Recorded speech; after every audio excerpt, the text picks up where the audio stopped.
Starlink ketar-ketir melihat ini. Dari berbagai kasus-kasus miris tentang PT Telkom ini, entah itu kasus pencurian kabel, pemutusan kabel, putus, jasa internet ilegal alias tanpa izin, gue jadi bertanya-tanya, sebenarnya seberapa untungkah Starlink di Indonesia? Sampai-sampai Pak Elon mau investasi uangnya lewat Starlink di Indonesia. Bukan Starlink yang itu, loh. Mungkin dengan adanya video ini bakal sedikit ngebuat Pak Elon ketar-ketir, ragu-ragu, dan mikir dua kali. Tapi gua siapa? Dan tentu saja kalau ngelihat kebiasaan warga Konoha yang sering pada minta tethering tapi buat nonton YouTube, kayaknya Starlink bakal rugi deh. Tapi kalau dipikir-pikir lagi sih, ya 700.000 kayaknya juga bisa buat ngebeli kuota HP gua selama setahun deh kayaknya. Subscribe. Dua warga asal Madura ditangkap di Jember setelah ketahuan mencuri kabel PT Telkom sepanjang 2 km.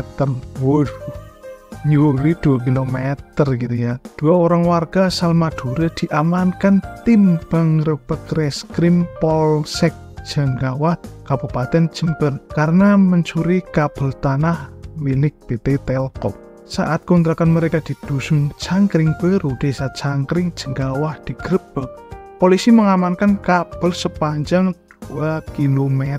Kedua pelaku pun hanya bisa pasrah setelah digerebek polisi. Ya orang-orang gitu ya, orang-orang nyuri listrik nggak sama kabelnya gitu ya. Ini nyuri kabel tapi nggak sama internetnya gitu. Tapi kalau dipikir-pikir lagi ya emang gak kurang masuk akal sih. Kenapa coba harus nyuri kabel Telkom sepanjang 2 km? 2 km kan banyak banget gitu ya. Kalau ditaruh di kontrakan apa nggak buat tidur itu kabelnya 2 km kabel Telkom gitu. Tapi ya tentu saja dengan adanya berita seperti ini menjadikan gua ada bahan video gitu. Juga ngebuat gua bertanya-tanya, apakah Pak Elon kagak ketar-ketir setelah melihat adanya berita ini gitu, dan apakah nanti Starlink juga kagak rugi kalau misalnya ada hal-hal seperti ini? Ya kalau kita tahu sendiri, ya kalau Telkom sih ya nggak usah ditanya lagi gitu ya, mau rugi mau enggak ya mereka BUMN ya tetap gas aja gitu. Dan mungkin menurut gua salah satu alasan kenapa Pak Elon mau invest di Indonesia karena ada alien di gunung. Ya mungkin teori ini sedikit agak terlalu liar atau terlalu jauh atau di luar nurul, tapi kayaknya gue pernah denger deh kalau Gunung Padang ini bisa memancarkan sinyal-sinyal gitu. Dan katanya Gunung Padang ini adalah piramida gitu, lebih tua dari piramida Giza atau piramida yang mana gue juga agak lupa. Tapi yang jelas katanya Gunung Padang ini bisa memancarkan sinyal. Dan dengan begitu ya mungkin Pak Elon beranggapan bahwasanya wah kalau pasang Starlink di Indonesia pasti sinyalnya bagus gitu. Dan apakah dengan adanya pencurian kabel seperti itu Pak Elon bakal ketar-ketir? Ya tentu aja mungkin enggak kali ya. Karena Pak Elon sendiri dengan Starlinknya nggak pakai kabel udah gitu. Udah nggak pakai teknologi kabel lagi, udah nggak fiber lagi. Ya walaupun begitu tetap aja ini menimbulkan gap yang sangat jauh gitu ya dengan provider internet yang udah ada di Indonesia ini. Salah satunya kita ambil aja dengan Telkom. Dengan Telkom yang memiliki harga yang menurut gua sudah relatif mahal bagi gua ini ya, karena di tempat gua langganan internet tuh rata-rata harganya 100 ribuan per bulan walaupun kecepatannya 1 Mbps sih. Tapi Telkom ngasih kecepatan yang menurut gua lumayan cepat dengan harga ya kisaran 300 ribuan kayaknya paling murah. Tapi untuk Starlink ini harganya bisa 2 kali lipat, yaitu 700.000. Dan tentu saja dengan harga yang semahal itu tentu bakal membuat gap kualitas serta gap harga. Dan mungkin di masa depan tahun 2030, tahun 2045 mungkin, atau tahun 2077 warga Indonesia mungkin bakal protes ke Pak Elon karena harga Starlink terlalu mahal. Tapi ya wajar aja sih menurut gua mahal gitu ya, soalnya katanya ya emang cepat sih, bisa tembus 200 Mbps. Kalau gua ngelihat gitu ya, gua sih gak berlangganan internet apapun gitu ya, gua ngomong di tempat gua aja Telkomsel susah sinyal, sering ngelek, apalagi gua langganan Telkom itu, apalagi Starlink mungkin gak masuk ya Bre. Tapi tentu saja dengan adanya Starlink ini banyak orang yang ngomong serta beranggapan bahwa Starlink ini mungkin secara perlahan-lahan bakal membunuh provider-provider yang udah ada di Indonesia. Salah satunya mungkin Telkom, ataupun yang udah legend selain Telkom ya Bisnet mungkin mereka berdua ya bakal perlahan-lahan dibunuh oleh si Starlink ini karena mereka masih pakai kabel, sedangkan Starlink dengan 200 Mbps nya udah kagak pakai kabel Bre. Dan mungkin kalau misal sampai Telkom ataupun Bisnet mereka udah mati gitu ya, jangan-jangan mungkin di masa depan Starlink bakal jadi BUMN.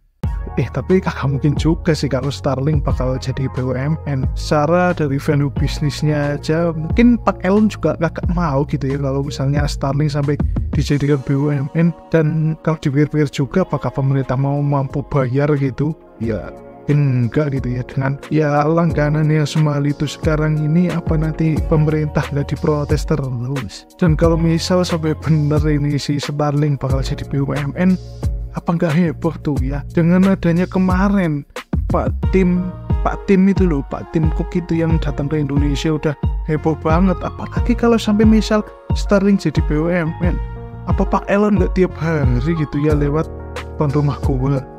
Ya walaupun emang gue di desa sih sebenarnya.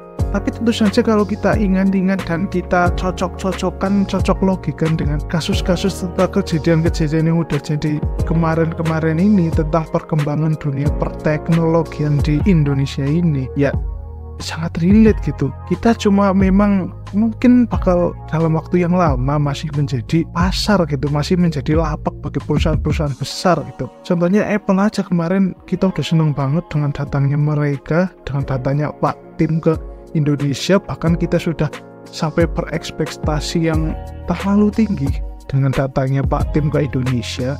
Kita pikirannya udah pasti ngebuat pabrik, pasti ngebuat ini. Tapi malah beneran kan kagak terjadi gitu. Karena ya sekali lagi Indonesia mungkin cocoknya masih jadi pasar aja, masih jadi lapak aja gitu. Dan begitu juga dengan Pak Elon gitu. Kenapa Pak Elon sampai sekarang belum juga ngebangun pabrik Tesla-nya di Indonesia ini? Karena ya emang mungkin kagak se-worth it itu gitu. Lewung Apple, Tesla yang milik Pak Elon aja belum berani ngebangun pabrik di Indonesia, apalagi Starlink. Gue sih curiganya emang ya Starlink ini produk-produknya, maksudnya barangnya gitu, routernya masih diimpor dari luar negeri. Nggak tahu gimana cara masuknya, yang penting mungkin gitu itu masih dari luar negeri gitulah, belum buatan Indonesia.